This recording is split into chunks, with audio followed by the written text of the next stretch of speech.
Welcome to Lawyer Business Advantage.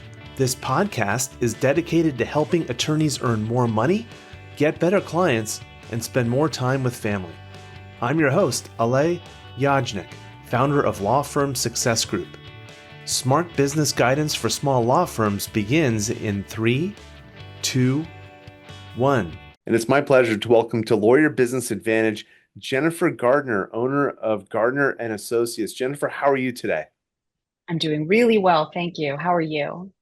I'm doing well also. I'm glad we're finally connecting. It's been too long in scheduling this. I love the idea of influence. It's something that I first heard about with that great book, from Dale Carnegie, How to Win Friends and Influence People, and read that cover to cover. But that was a long time ago. And a lot of trends have come and gone since then, but influence is something that continues to be around. And I love that we're talking about it today. And so you're actually an attorney. You're a practicing attorney, and you're also an influence expert. And so just tell us a little bit about what influence is as you would define it. Oh my goodness. Well, influence is power. Influence is power. When you can influence, you are very powerful. So that's it in a nutshell. And then we can go deeper. We can peel back the layers from there. And how did you get interested in the art and science of influence? When I look, I've asked myself that question, and people ask me that question often. And I have looked back over my life. And just this morning, I was contemplating that in anticipation of this podcast interview. And because I get asked this question all the time. And I really think it goes back to my childhood. I had a very interesting childhood. I grew up in Hollywood. My parents were surrounded by very quote unquote powerful people, a lot of people who were politically active and powerful, and then a lot of people who were involved in Hollywood and the entertainment industry. And we had a lot of celebrities and very powerful people at our dining table all the time. And I had a sense from observing them that they were not ordinary. They were telling colorful stories. They were animated. They were charismatic. They were warm when they were engaging with you. And they were speaking about things that were very fascinating to me, because they were not talking about superficial things, and they were talking about interesting things on a very deep level. And even as a child, I was intrigued by that. I had this sense that I was surrounded by something, like I was marinating or cooking in a very interesting soup. Let's just put it that way. So I really do believe that my fascination with what is it when we see somebody who is magnetic and charismatic, what is it that they have? We all know it when we see it. What is it? So I think my fascination with that goes back to when I was a kid. And then I went to law school. Long story short, I went to law school, graduated, and would have the opportunity to observe what were considered very successful trial lawyers in trial. And once again, I was struck by the same question. What are they doing? What is it that makes them the kind of person that you can't take your eyes off of? What is it that makes you hang on every word? And as I progressed in my own practice, I started to apply these concepts, I believe, at a subconscious level, and then eventually I started figuring out what it was. And how much of that, in your opinion, is a performance or learned skill, and how much of that is something that some people are just born with? I definitely think some people have an aptitude. There's no doubt about it. They have an aptitude, but I do believe that it's a skill that we can all learn. Absolutely. Anybody, I don't care how introverted or shy you are, or even afraid of public speaking, can cultivate the muscle that it takes to be influential. Once you understand what it takes to be influential. So some of us have a propensity or proclivity, or we do it naturally, and others of us study and train. In my case, I think I had a propensity for storytelling. I got in a lot of trouble as a child when I was storytelling, a lot of trouble. Um, which we don't have to cover on this podcast, right? Not not trouble that was so bad to get me not admitted to the bar, nothing criminal or anything like that. But I knew how to tell a really good story. I knew instinctively what buttons to push in order to get the reaction that I wanted. And then as I've come to study that, I realized that I had a natural aptitude for that based on a high emotional intelligence quotient, part of which I was probably born with, part of which I developed due to my unique circumstances growing up. So, and a lot of research has been done on this. So when I'm speaking to you today, I'm standing on the shoulders of real social scientists and psychiatrists and psychologists and researchers and neuroscientists who have now started to document at a scientific level what is happening in our brains when we're speaking and we're influencing, and what is happening in the brains of our audience when we're speaking and we're trying to influence them. And why is this something? Because lawyers are really pressed for time with everything else they have going on. Why is this something Mhm. that they should consider making a priority and thinking about this deliberately? Okay, this is, I'm going to try to give you the short answer. I Okay. have so many ideas about this, and I love the topic so much, and I feel so passionately about it that it's very difficult for me. But keep me on track, okay? Give I us three promise really you'll good keep me on ones. track. Three really good ones. Why should lawyers? Okay, number one, lawyers are not just advocates. Lawyers are also influencers and leaders. Lawyers don't see themselves as leaders, but they are, because what they're asking people to do is follow them. So that's why it's really important. And it starts from the initial phone call where the client calls or the case is assigned, and you need to now deal with the humans behind this problem. You have a huge problem to solve, which really has a huge impact, not just on the lives of the individuals involved in this legal drama, but beyond that. It could have, I mean, if your case becomes case law, you have an opportunity to influence generations in the future and our whole body of jurisprudence. Lawyers have a very short sighted, many lawyers, not all lawyers. I don't want to insult all my colleagues, but it's my opinion that we get very bogged down in paying the mortgage, billable hours. Am I meeting my bottom line? Am I growing? Am I meeting my numbers? Am I reaching my goals? Am I keeping the client? Am I losing the client? Am I winning the case? Am I losing the case?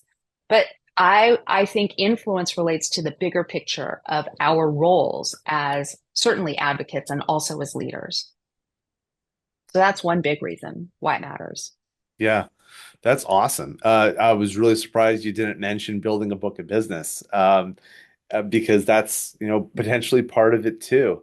Um, Absolutely. there's so many different kind. You mentioned influence is power, and there's different kinds of power. A lot of power can come from money. It can come from position or status. But I think you're talking about something different and something that connects with people, in a one-on-one situation. Even if they're not into speaking, they're not addressing a huge group, but it's a one-on-one kind of a connection. And one of the things I think might be worth talking about is, for the attorney entrepreneurs that are listening, Mhm. what are some things they can ask themselves, which will tell them, yeah, I've got influence, or I really don't. I maybe need to focus on that a little bit. Okay, well, do they feel connected to their clients in an emotional way? Do they feel like they really have a relationship? I mean, I see influence as an opportunity to build a relationship one word at a time. One word at a time. I would ask them to ask themselves, are they taking the time to slow down and feel what's happening in their hearts and in their bodies, not just in their minds? Lawyers are very up in their heads, they're very analytical, they're very concerned and consumed with facts like they should be and the bottom line, which is very valid. As a small law firm owner for 30 plus years, I understand that completely. Okay. But I really do believe that they need to know, and only by reflecting and looking within, if they're feeling a genuine connection to the work that they're doing, because to have influence requires an ability to connect deeply on an emotional level with others. And there are neuroscientific reasons for this that have been documented. Like the research proves why we evolved the way we evolved as humans. So the only way to feel how other people are feeling is to slow down and get connected to how you feel inside yourself. Mm. And so this So really this, isn't just influence. This is kind of a combination of things that produces influence, empathy, genuine emotional intelligence, and then being able to effectively demonstrate that. Um, that's really powerful stuff. it's incredibly powerful. And It's incredibly powerful.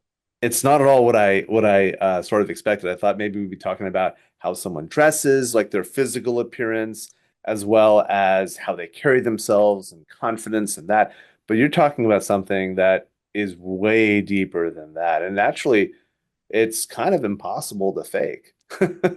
It is impossible to fake. And everything you just mentioned is also important, but as I see it, it's the icing on the cake.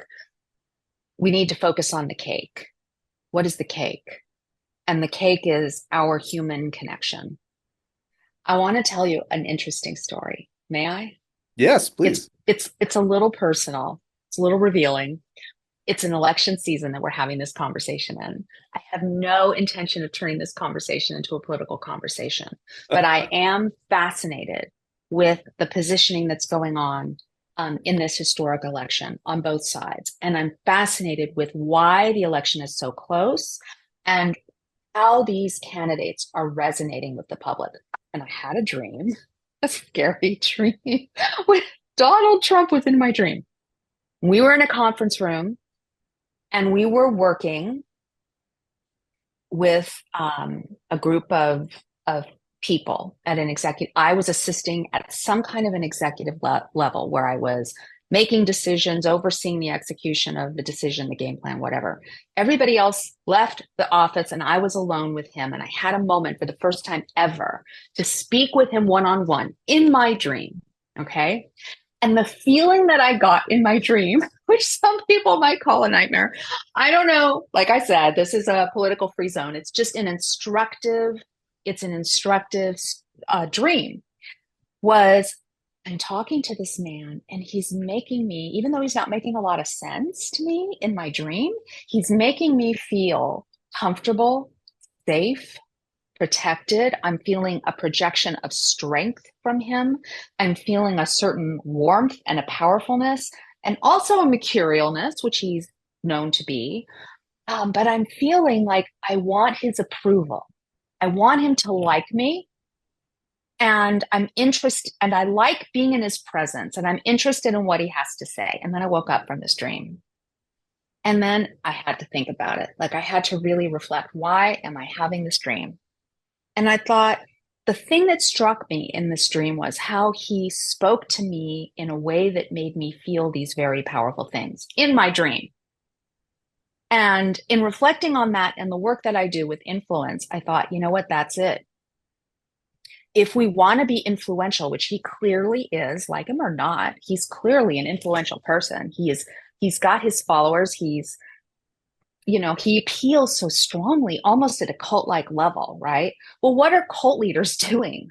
They're tapping into a basic feeling and they're addressing that feeling in their followers in a powerful way that provokes an emotional response.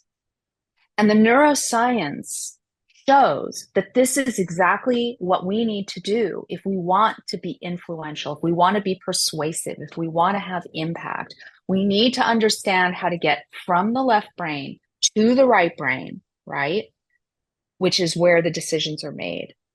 And I thought to myself, and that's the opportunity that we all have, even as lawyers in courtrooms, slugging it out, seeking justice for our clients. This is the ultimate goal. And we have to do this with our clients. We have to do this with our decision makers. We can resolve thorny cases that never should go to trial because the expense just does not warrant the risk or what's at stake. We need to do that with our decision makers, with our mediators, with our arbitrators, with our opposing counsel, our adversaries, the other parties, the jury, of course, right?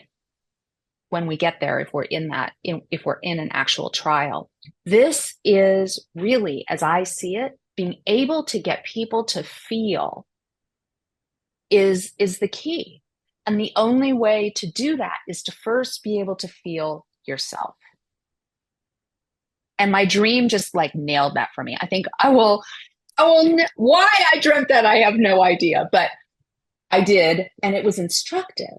It really rhymes with the work that I do and what I'm trying to teach people. You're right. You are a really good storyteller. Thank you for sharing that with us, especially now, this time of year. Really Mhm. appreciate you, being that open. Why is it so difficult, Jennifer, for people to do this? Mm. What a great question. Why is it so difficult? I actually don't think it's so difficult. I think that people just don't have awareness that this is what it takes. I don't know. Do you think it's difficult? The fact that you and I are talking about this and that it's not just something that we all take for granted, and we're talking about connecting with others as people. It's a very natural thing to do, but the fact that we're talking about it means that a lot of people aren't doing it. And Mm-hmm. there's probably reasons for why they're not doing it. One of the things I was just thinking of is, a lot of us, especially attorneys and other technical professionals like doctors and engineers and consultants like myself, a lot of us have this sort of complex. We're kind of wrapped up in being the smartest person in the room. Like that's a big part Yes. of our identity is knowing a lot and knowing a lot about our craft. And it's all knowledge and phenomenal levels of expertise. But the idea of connecting with your client or opposing counsel or a judge or a jury at an emotional level isn't prized that high for whatever reason. We just don't have an awareness. I really do believe this is taught in business school. I know it's taught at Wharton, where I study Hmm? influence, persuasion, and executive presence. They teach you this. They teach you. I actually have the book on my shelf right behind me. Let me grab it.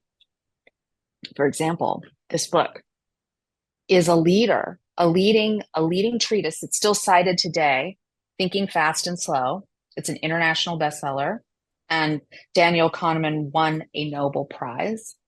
So it's about the difference between system one and system two thinking. And I think that if we train ourselves to do both kinds of thinking, then we see the value of the connection. But people don't know. And if they don't know, they're just not going to go there. They're going to think I need to be all up in my head. I need to be concerned with the facts and the details. Now, my thesis is, which I've proven to myself over and over and over again in my law practice, is that you can have bad facts, you can have bad law, and you can still win a case if you know how to persuade. Story is one element of that, and it's a very important story. I mean, a very, very important element. I don't want to downplay it. It's important, but it's not the only thing.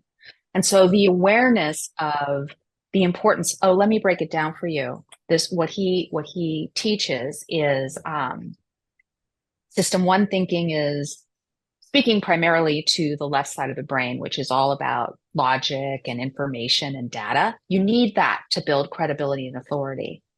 But what makes a good advocate great or a good leader great is when you can combine that with the emotional component. And the emotional component is the system two thinking. Does that make sense? Love that. Yes, it does. Yeah, Yeah, it's a great book. fantastic. Highly recommend. We'll put a link to it in the show notes. Thanks for sharing that Yeah. with us. And Yeah. tell us a little bit about your firm and the things that you do, because you've got a couple of things going on. Oh, I have a lot of things going on. I'm very, very busy bee.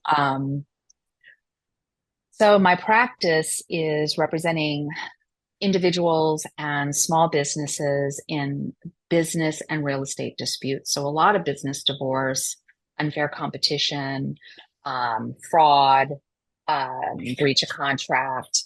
And then in the real estate, aspect of my practice. I'm doing a lot of land use, easements, encroachment, real estate fraud, breach of contract, partnership disputes, that kind of thing. So that's primarily my law practice. I have a background in criminal and entertainment litigation, criminal defense. I did that for a number of years. I tried a lot of cases because I felt like I needed more trial experience, and it was the best thing I ever did. I hired an associate to teach me how to do it, somebody who had been practicing criminal defense for 10 years, because I was a 20-year civil lawyer. I had no idea how to defend somebody in a criminal case. And let me tell you, it's a totally different thing. So now I get a lot of cases where somebody's the target of a criminal investigation, but they need a civil defense and vice versa. So, yeah, so I do a lot of that. And then I teach influence and persuasion to lawyers for MCLE credit and to leaders. I coach people. I coach lawyers on how to position their cases for trial. And I have I have a few programs actually that I run. One is the Art of Influence featuring the Power Lab. And the Power Lab is fun because it gives us an opportunity to really practice these skills, because lawyers graduate law school and they're expected to exit law school, enter a courtroom, and be naturally brilliant at what they do. I mean, I know we call it practice, but honestly, we don't get practice in cultivating exactly these skills and awareness of whatever upper limits issues or limiting beliefs we have that stop us on an unconscious level from wanting to be powerful. We have cultural biases against people who want to be powerful and who own their power. And then we have no idea, we're ill-equipped on how to handle the highly sensational experience that is physiologically happening in our bodies when we're exercising our power. So that's what happens in the Power Lab. I give people an opportunity to do self-reflection and then practice what I call the art of speaking from your heart while thinking on your feet. Love that. Jennifer, if someone wants to learn more or connect with you, what's the best way for them to do that? They can go to my website, jenniferbgardner.com, and then all roads lead to Rome from there. So they can find out all they want to know about me there. Yes. Jennifer, thank you so much for joining the podcast, and welcome and thank you to our sponsor, Counsel CPAs, for sponsoring this program. Really appreciate your support. Jennifer, it was really awesome. Looking forward to having you back on the podcast in the near future. Thank you. Thank you so very much. It was a pleasure.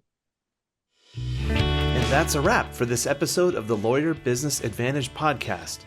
One thing that would really help both us and other new potential listeners is for you to rate this show and leave a comment in iTunes, Stitcher, or wherever you tune in to listen. And I want to hear from you, so connect with me on LinkedIn and let me know what you think of this episode. And if you are a solo or an owner of a small law firm and you're looking to earn more money, attract better clients, or reduce your stress, we would love to talk with you to see how we can help. Request your free law firm assessment by visiting lawfirmsuccessgroup.com. Again, that URL is lawfirmsuccessgroup.com. We look forward to talking with you soon. Thank you for listening. My name is Alay and Until next time, remember, you can seize freedom, you can embrace happiness, you can build your perfect practice.